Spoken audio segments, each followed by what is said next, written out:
Ini aku bilang, kasih tahu ya. Nasab palsu, karomah palsu, surga yang dijanjikan surga palsu, neraka yang ditakut-takutkan kita neraka palsu. Jadi ngapain untuk yang palsu, yang asli aja. Nah, ikut kita Rasulullah, ikut kita ulama yang alim, tanpa kita mementingkan siapa dia di belakang, siapa yang lahir, dari mana dia lahir, nggak peduli, yang penting alim, berilmu. Saya ingin mengajukan pertanyaan kepada Habib-Habib dan para pendukungnya. Saya ajukan pertanyaan, silakan dijawab ya. Pertama, kalau Pak Deddy Mulyadi dianggap sebagai bapak kemusyrikan di Pulau Jawa karena dia mencoba untuk melestarikan tradisinya, lalu apa yang terjadi dengan Habib-Habib yang sudah jelas, tegas, dan eksplisit mengajarkan pemujaan terhadap selain Allah? Eksplisit kata per kata. Jadi misalkan begini, kalau Pak Deddy Mulyadi bikin patung, patung itu tidak untuk disembah. Kita mengetahuinya itu adalah patung kebudayaan, gitu kan? Tapi yang dilakukan oleh Habib-Habib itu, ketika mereka sholat mereka itu menghadapnya kepada foto Habib. Ini maksudnya apa? Bukankah ini kemusyrikan yang lebih nyata? Imamah ijo, si genderuwo. Kolor hijau sekalian, biar kelihatan sakti, rijik. Kalau rijik pakai kolor hijau, badan dicat hijau, persis. Tinggal digondrongin dikit, jik. Tidak ada di antara muslim yang berani. Bahkan tipe yang paling sesat sekalipun, yang kita sebut sebagai kelompok yang menyimpang gitu ya, kelompok yang Ahmadiyah lah, kelompok apa, itu tidak ada yang berani untuk mengatakan bahwa kuburan itu bisa menyelesaikan masalah-masalah. Gak ada, kecuali Habib-Habib itu. Nah, saya bertanya kepada Pak Habib Rizik, kenapa mereka tidak digerebek? Kenapa kuburannya tidak dihancurkan? Padahal kemusyrikannya jauh lebih nyata, karena ini eksplisit, dikatakannya seperti itu. Dan Habib-Habib itu menjadi lebih buruk lagi ketika misalkan dia mengatakan bahwa Tuhan kami itu bukan Allah Subhanahu wa Ta'ala. Ketika ditanya oleh malaikat Munkar dan Nakir, nanti kamu kalau di kuburan ditanya malaikat Munkar dan Nakir siapa Tuhanmu, maka jawabnya adalah Habib anu. Ditanya Tuhannya siapa, mereka jawab Habib anu, bukan Allah Subhanahu wa Ta'ala. Ini sudah beda agama, Baraya. PIJ murid durhaka Imamul Ummah, durhaka kepada Imamul Dobbol, Imamul Cebol, nggak apa-apa. Yang penting kita jangan sampai murtad, jangan sampai durhaka kepada kedua orang tua, durhaka kepada Rasulullah, durhaka kepada para ulama. Menurut Habib-Habib itu, ya nggak semua tentu saja, tapi si Habib-Habib itu yang harusnya disengketakan oleh Pak Habib Rizik, itu Allah itu ada, tapi di bawah wali kutub.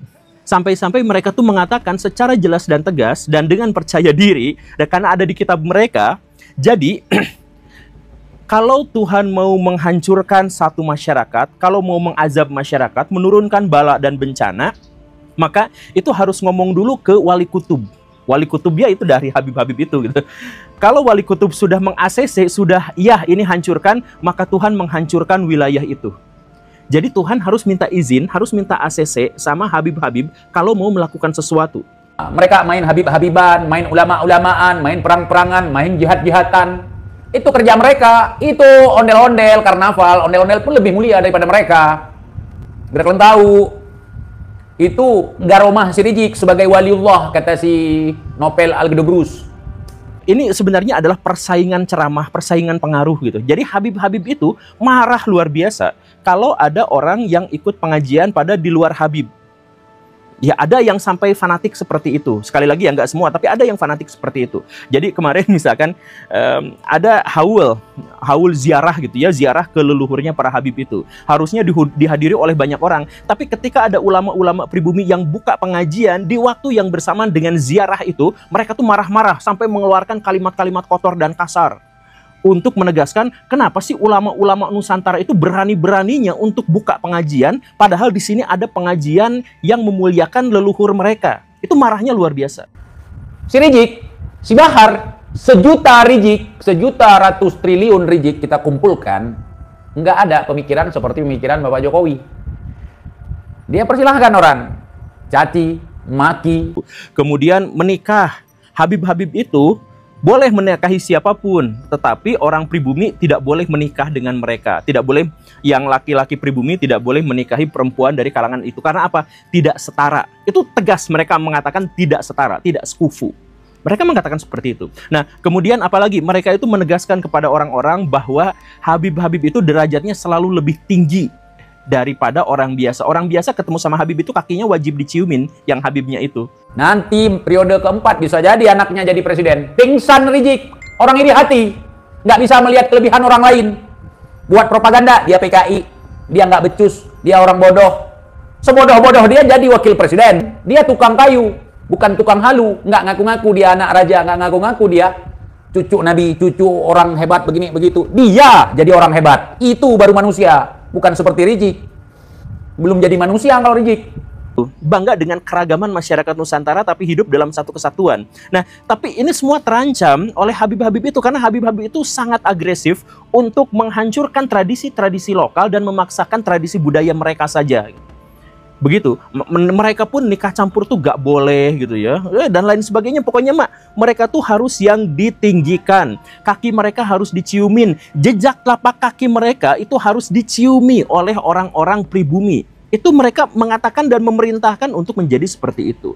Nah, ya ini kan tentu saja menjadi sesuatu yang sangat-sangat berbahaya. Ini penjajahan budaya. Dan kemudian setelah itu apa? Dengan senang hati, bangga hati, dan percaya diri mereka mengatakan bahwa Pulau Jawa, Nusantara ini adalah milik dari Aulia Tarim. Rasulullah ditandingi sama mereka. Rasulullah sudah menyempurnakan akhlak manusia. Keluar si Rizik. Ngajak revolusi. Revolusi akhlak katanya. Akhlak kalau udah direvolusi ya seperti akhlak Rizik alias akhlak bobrok. Tidak semua Habib seperti itu. Kita misalkan melihat ada pengacara-pengacara paling hebat di Indonesia itu dari Assegaf. Assegaf gitu ya. Kemudian jurnalis di Indonesia yang sangat terkemuka yang kemarin ya kami turut berduka cita atas meninggal suaminya dari Ibu Najwa Shihab. Nah, itu juga kan sebenarnya adalah Habib dalam tanda kutip. Tapi kan mereka tuh lurus dan nggak pernah memperkenalkan dan kemudian memuliakan Habib sebagai sesuatu yang luar biasa, yang sakral gitu. Enggak, biasa aja. Politik ya udah politik, jangan bawa agama ke situ. Jangan masukkan agama ke dalam politik, tetapi masukkan politik ke dalam agama. Supaya lebih beradab, supaya lebih jujur, supaya lebih adil, supaya lebih bermartabat. Yang kacau itu adalah Habib-Habib yang seperti ini. Makanya saya tanya kepada Pak Habib Rizik, Pak Habib Rizik, saya bertanya, ini tolong dijawab ya. Kenapa kemusyrikan-kemusyrikan Deddy Mulyadi yang sebenarnya tidak musyrik itu dihancurkan patung-patungnya, dilecehkan kata-katanya, dan dianggap tradisi Sunda itu adalah bagian dari tradisi yang menistakan ajaran agama Islam, sedangkan ajaran kemusyrikan yang sudah jelas memurtadkan umat Islam itu tidak pernah digerebek. Kenapa? Kenapa FPI tidak pernah diarahkan masanya untuk menggerebek kuburan-kuburan yang tempat orang-orang beribadah di situ, foto-foto yang dipajang untuk memenuhi kebutuhan spiritual manusia? Kenapa nggak seperti itu? Ya alasannya adalah karena ini adalah ekspansi kebudayaan. Makanya ini adalah salah satu bahaya paling besar bagi negara kesatuan Republik Indonesia. Silahkan bertobat Pak Habib-Habib itu.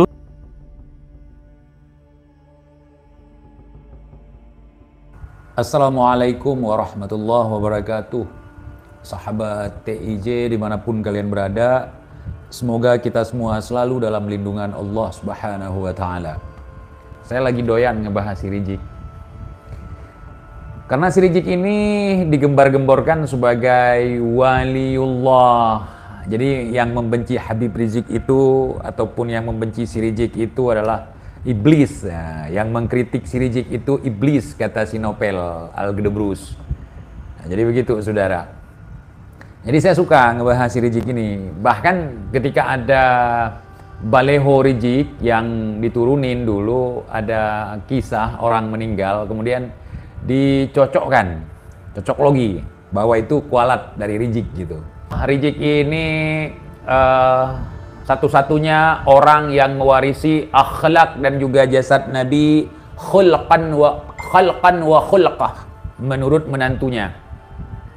Kemudian si Rizik ini dengan segudang karomah yang dikatakan oleh para mukibin punya karomah macam-macam, kalau dia mendoakan pasti dikabulkan. Bayangkan teman-teman, kalau dia doakan pasti dikabulkan. Nah, kalau ada orang yang benci kepada si Rizik, katanya dia bakal kualat. Dulu ada Al-Habib Asli Ja'far Shadiq Al-Attas mengatakan begini. Kenapa terjadi bencana di Indonesia? Suaranya kayak persis ya, suaranya kayak Habib Tabbat Yaba bin Hasan Tiren, saudara.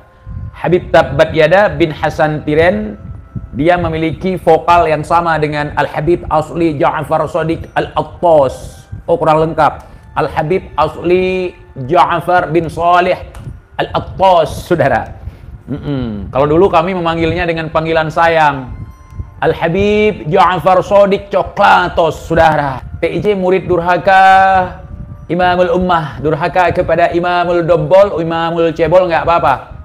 Yang penting kita jangan sampai murtad, jangan sampai durhaka kepada kedua orang tua, durhaka kepada Rasulullah, durhaka kepada para ulama, durhaka kepada Imamul Ummah, Al-Imamul Cebol, Imamul Ummah, gitu. Jadi begitu, saudara. Saya melihat garomah dia sebenarnya sudah lama. Kehebatan garomah Sirijik itu sebagai waliullah yang diagung-agungkan oleh sekte Unyiliun. Yakni kita lihat Bapak Prabowo dulu ketika bergabung dengan Sirijik Cebol dan ante-antenya. 2 periode, 1 periode 5 tahun, 2 periode gabung sama Sirijik Cebol. Dengan garomah dia, insya Allah, alhamdulillah, Pak Prabowo gagal jadi presiden alias kalah.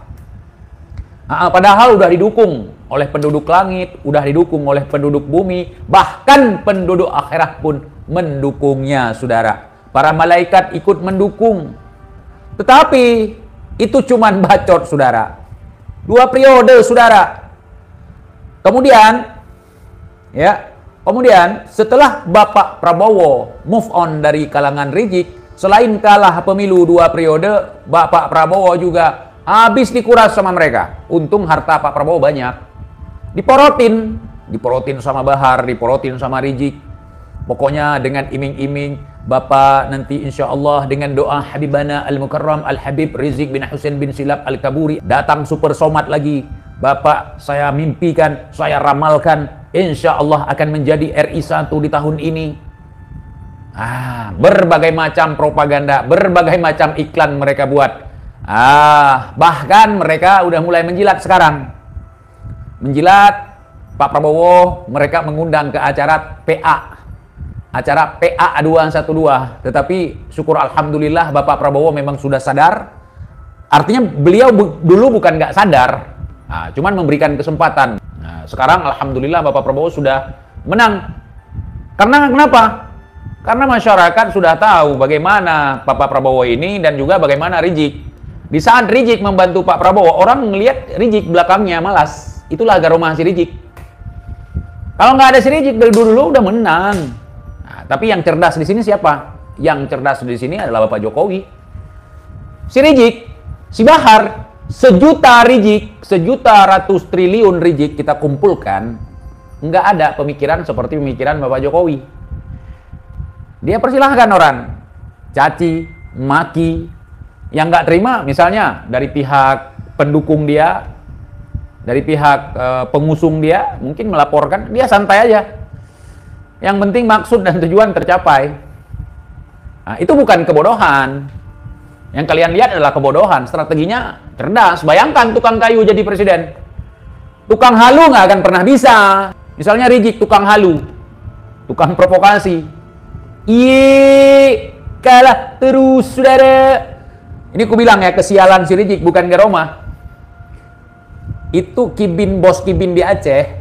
Setiap dia ngedukung calon gubernur, bos Kibin di Aceh pasti kalah. Kemudian Jakarta gimana? Jakarta didukung oleh waliullah gimana? Orang yang mewarisi akhlak Nabi dan juga mewarisi jasad Nabi, khalqan wa khulqah, sampai dahak keluar. Ngomong khalqan wa khulqah sampai dahaknya keluar, saudara. Gimana? Jawa Barat, katanya kalau Pak Deddy Mulyadi naik, kalau Kang Deddy Mulyadi naik, akan banyak berhala. Gimana garomah? Laku nggak? Nggak rumah dobol. Ini aku bilang, kasih tahu ya. Nasab palsu, karomah palsu, surga yang dijanjikan surga palsu, neraka yang ditakut-takutkan kita neraka palsu. Jadi ngapain untuk yang palsu, yang asli aja. Ikut kita Rasulullah, ikut kita ulama yang alim, tanpa kita mementingkan siapa dia di belakang, siapa yang lahir, dari mana dia lahir, nggak peduli, yang penting alim, berilmu, dan wara.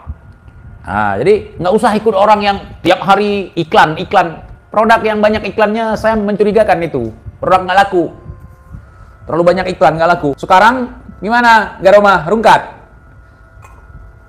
Si Rizik bukan ikon, tetapi lelucon, Alwi. Kan sudah aku bilang. Nanti kita lihat, ya. Si Rizik itu bukan ikon, tetapi lelucon, saudara. Si Rizik diolok-olokkan di seluruh Indonesia. Kalian nggak lihat? Orang paling sial di dalam hidupnya, di masa tuanya, jadi bahan olokan. Kalau ngetawain karena lucu, karena unyu-unyu, itu nggak apa-apa. Tetapi ini ngaku bukan pelawak, ngaku bukan orang yang buat lelucon, mereka serius, amar ma'ruf, nahi mungkar. Tetapi diketawain, dipecundangin. Dan garomah Rizik yang paling nyata terlihat, orang yang pernah diejek, dihina sama si Rizik justru malah makin naik. Itu garomah si Rizik. Mungkin garomah Kibin kan begitu. Misalnya garomah Miftah. Miftah mengejek, mengolok-olok tukang es. Tukang esnya bangkit. Dapat banyak modal usaha, dapat banyak donasi. Itu garomah Miftah katanya. Memang otak Kibin gitu. Ya, otak Kibin gitu. Pasirwangi. Begitu. Otak Kibin. Ingat nih, Pak Jokowi disumpah-sumpahin, didoakan rungkat, didoakan jatuh, didoakan hancur sehancur-hancurnya 2 periode. Periode ketiga bisa menaikkan anaknya sebagai wakil presiden. Nanti periode keempat bisa jadi anaknya jadi presiden. Pingsan Rizik, orang iri hati, nggak bisa melihat kelebihan orang lain. Buat propaganda, dia PKI, dia nggak becus, dia orang bodoh. Sebodoh-bodoh dia jadi wakil presiden.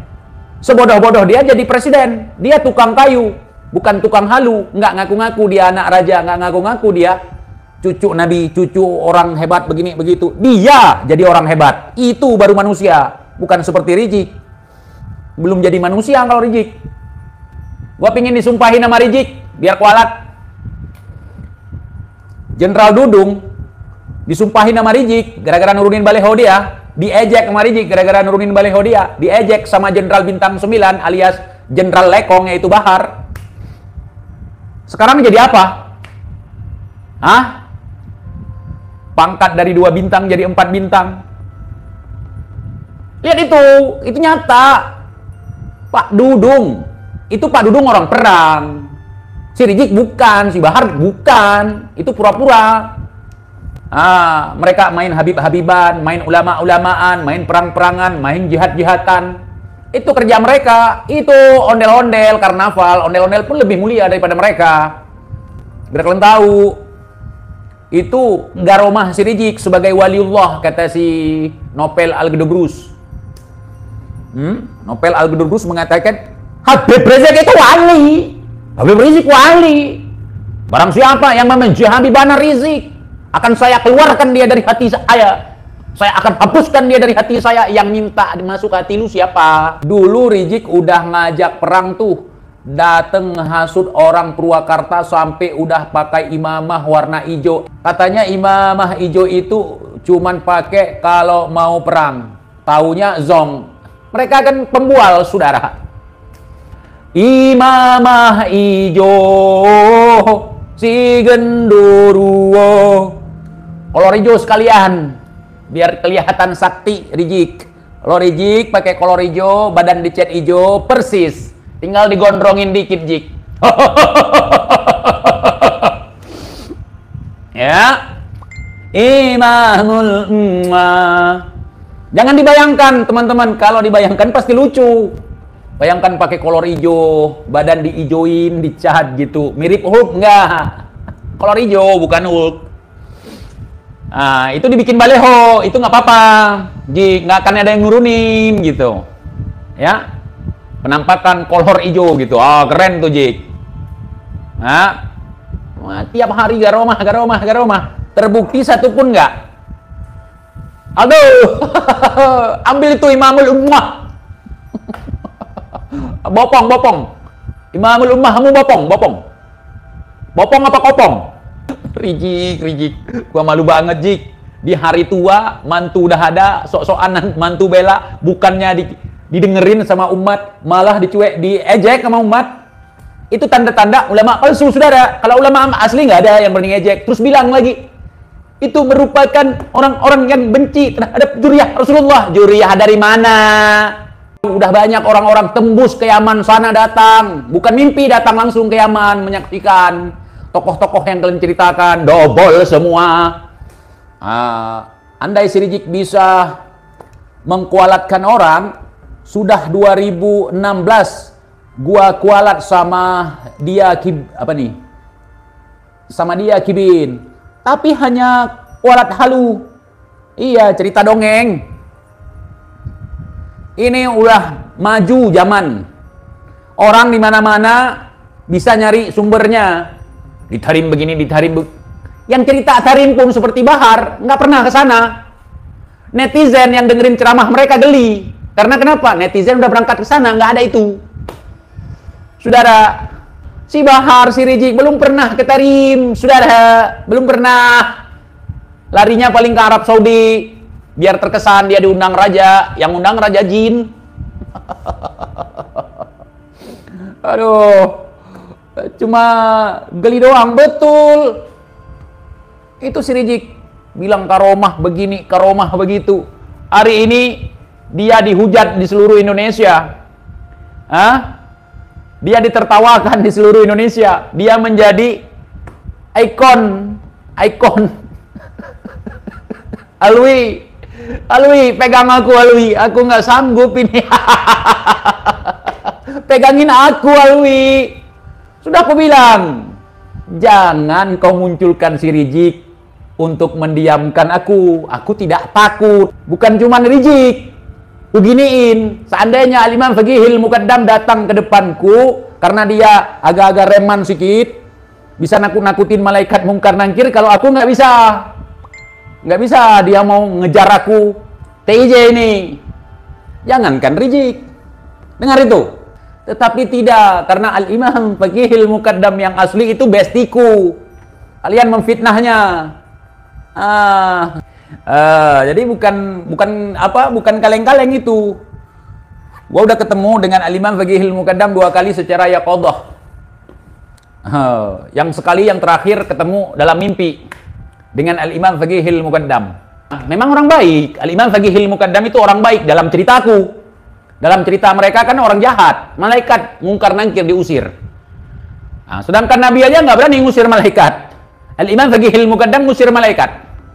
Saudara, itu si Hasan Tiren kenapa nggak manggil itu kemarin? Nggak manggil Al-Imam Faqihil Muqaddam, malaikat Israel. Jangan dekat. Hasan Tiren belum mau mati. Coba nanti kalau Rizik udah mau wabas kiras dia udah mau mati nanti, panggil Imam Al-Faqihil Muqaddam. Ya Imam Faqihil Muqaddam, usir malaikat biar dia tidak mati. Tapi saya mudah-mudahan, ya Rob, panjangkan umurku sedikit lagi agar bisa melihat bagaimana kematian yang terjadi kepada Rizik yang katanya orang yang mewarisi jasad dan juga akhlak Nabi. Karena dia sering mendoakan orang su'ul khatimah, saudara. Hati-hati menyumpahin orang dengan kata-kata su'ul khatimah, hati-hati. Bila ternyata orang itu benar, bila ternyata orang itu tidak seperti kita katakan, maka su'ul khatimah itu untuk dirimu sendiri. Firza, la ilaha illallah.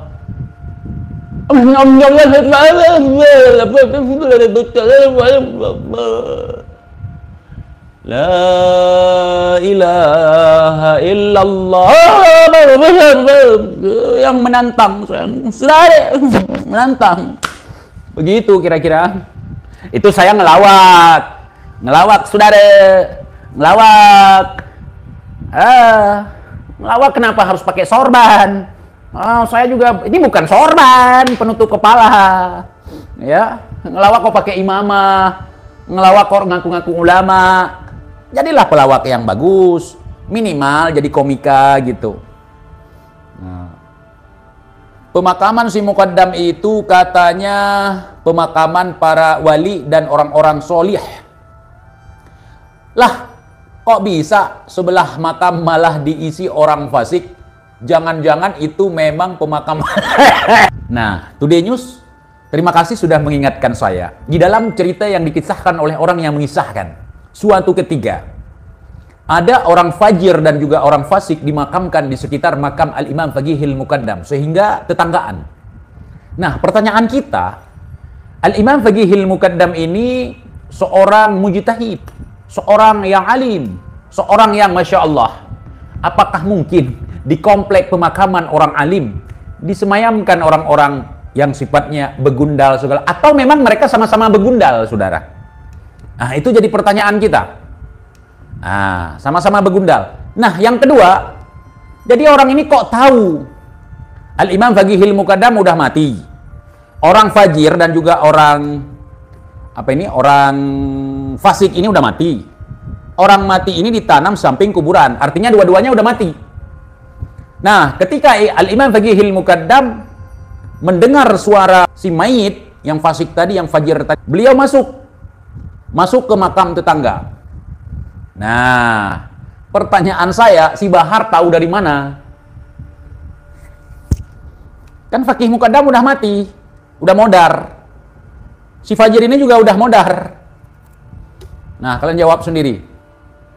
Nah, apakah si Faqih Muqaddam cerita dalam mimpi lagi? Karena mereka gitu. Ya, kalau Faqih Muqaddam yang ketemu sama gua, itu nggak ada cerita-cerita begitu. Kenapa gua bisa ketemu sama dia?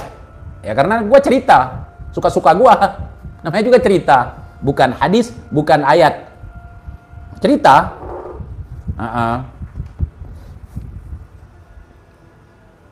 Mana di kibin-kibin tobat ya? Nggak ada duit buat komen, nggak ada duit buat beli kuota.